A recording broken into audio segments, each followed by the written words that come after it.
Social networking service Twitter has become a part of daily life for a lot of South Africans. I use it for business, and I'm sure there are a lot of people watching this who do too.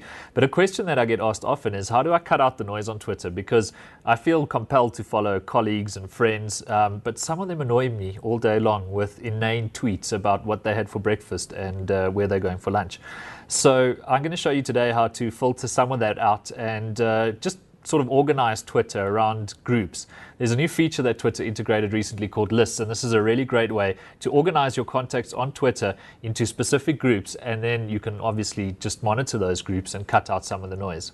So all you have to do is go to the Twitter website at twitter.com and log in if you haven't already. And you'll see on the right in the sidebar below the search bar, there's a new section called Lists. You might have to click on the little arrow to expand it.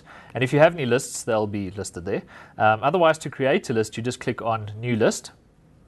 And then a little dialog box will pop up, and you give your list a name and a description.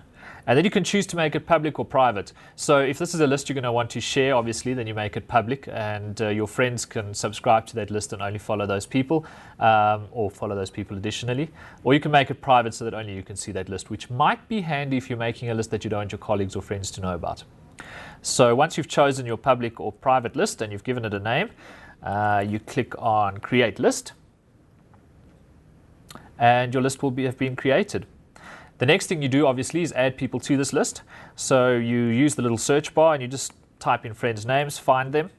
If you go to the following page on Twitter, you can also just check off Add to List, and all your lists will appear there. So if you've got a lot of people you want to add to a list, that is a quicker way of doing it. So once your list is set up, it'll appear in the sidebar on the Twitter website, and you can click on that and at a glance see only the people from that group's tweets, which is quite handy if you've got that awkward situation of friends, family members or colleagues who you should follow out of courtesy but don't really want to because of the things that they'll be saying on Twitter. These lists will also show up in Twitter clients that support it. I know Twitbird Pro, for example, on the iPhone supports Twitter lists already, and more clients are coming out every day that do. So that's Twitter Lists. I'm Simon Dingle for Fin24.com.